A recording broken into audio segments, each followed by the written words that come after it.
One Western diplomat, and I quote, "We don't know what will happen tomorrow, but today the whole thing is looking relatively good," which pretty well sums up the highly confused and confusing aftermath of the election. Each day a different story, a different solution to the deadlock, a different player pulling out or dropping back in. So much so that, well, you might ask, 18 months, 22,000 UN operatives, nearly $2 billion and an election down the track, what did this most elaborate and expensive UN exercise ever actually prove, if anything? The elections, of course, have been hailed around the world as a resounding success, despite their inconclusive result. After covering them for the ABC, correspondent Sally Neighbour stayed on in Phnom Penh to cover the frustrating aftermath for us.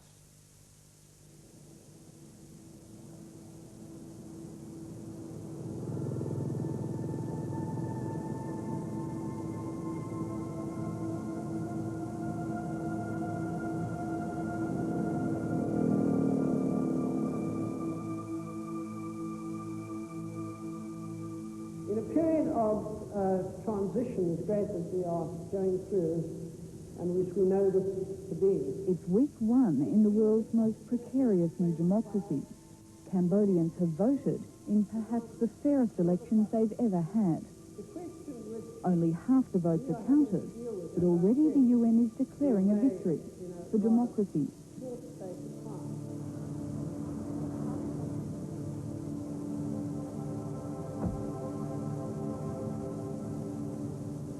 On the streets of the capital, Phnom Penh, no one's celebrating. Least of all the old communist government, which appears on the brink of defeat. There are rumours of an impending coup. Our driver has warned me to go home early. It's not safe to be on the streets tonight. Uniformed police stop motorists and demand money. The sound of gunfire is heard sporadically through the night.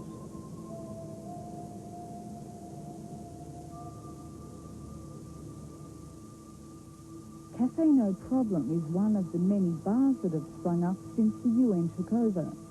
Journalists and UN staff gather to speculate. It's here that I meet an Australian, Mark Plunkett, the UN's special prosecutor. He tells me confidentially there has been yet another massacre.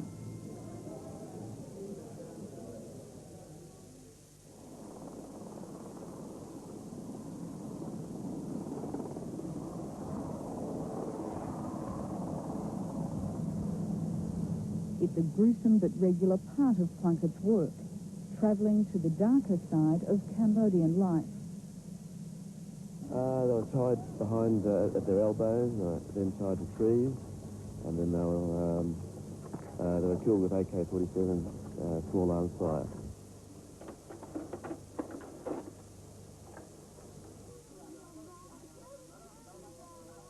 During the past year in Cambodia, Mark Plunkett has seen the aftermath of dozens of deaths like these. Here, 38 people, mainly mothers and children, slaughtered simply for being ethnic Vietnamese. But it's not just the Khmer Rouge who are responsible for the killing. Well, first of all the factions are committing the violence. In fact, I think the statistics show that the most offending group is the state of Cambodia against Hun Sen Pech. It's just that the Khmer Rouge were involved in these major massacres of Vietnamese.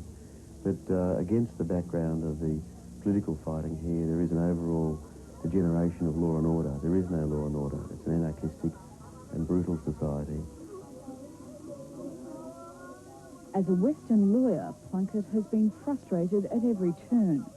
He's meant to prosecute killers here, but the judges are in the pocket of the former government and refuse to hear cases against political killers. One of the biggest failings of the UN has been its failure to establish the rule of law in Cambodia. It failed to properly select, train, and have, with the support of the other factions, judges appointed to hear trials. That was never done. It was on these tennis courts about here that on April the 17th, 1975, the former Cambodian ministers were beheaded by the Khmer Rouge on the first day they arrived in Phnom Penh. You don't get Cambodians playing here, that's only UN staff. Despite the bloody violence, Plunkett has observed working in Cambodia, for him one of the strongest symbols of this society in ruins is the abandoned Olympic Stadium. This is the Olympic swimming pool and the diving centre. You can see what state it's in. The electronic scoreboard's rusted. The whole place is in ruins. It's falling apart. There are no champions that train here anymore. If you imagine the MCG or the Sydney Cricket Ground or the Olympic pool and the Sports Academy in a state of disrepair like this, then you can get some idea about the full extent of the social catastrophe that's hit this place over the last 3 decades. It's quite chilling.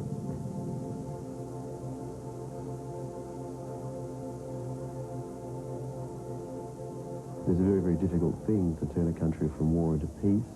It's even harder to do it with 22,000 people who've never been together in the same organisation before and don't speak the same language.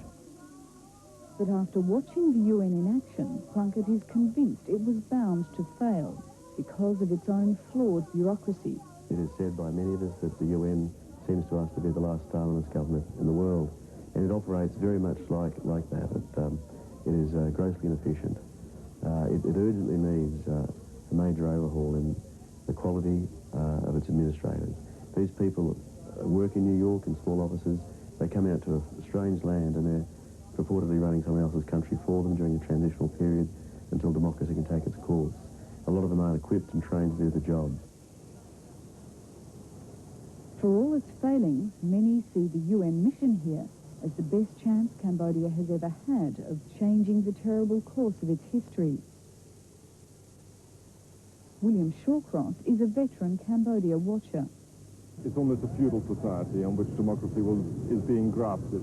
For the last 20 years or since 1975, it's been a totalitarian society. Under the Khmer Rouge, an extraordinarily brutal one, and under the Vietnamese and the Hun Sen regime, a very repressive one without quite the same degree of brutality and mass murder as the Khmer Rouge. And those things can't change overnight. Politics has always been sluggish here. I think the people voted against that sluggishness, and it's up to us to do what we can to help them put in place the institutions which prevent sluggishness. But the transition from sluggishness will not be smooth. As the opposition royalist party Funsenpec takes a lead in polling, events take a dramatic turn.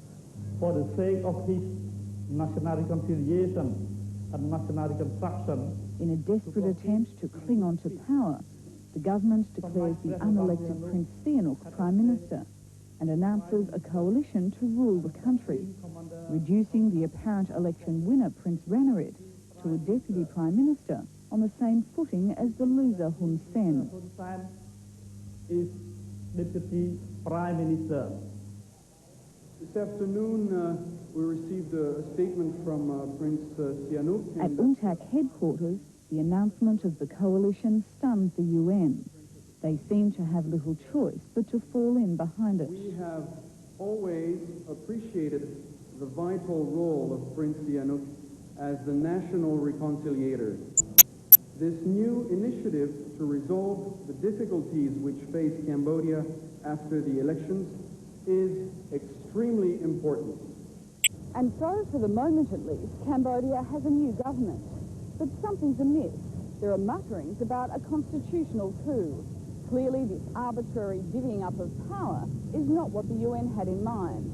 But most importantly, Prince Ranariddh, the man who's led his royalist party Funsenpec to almost certain victory, is not even in Phnom Penh. And there's no proof that he's actually agreed to the deal.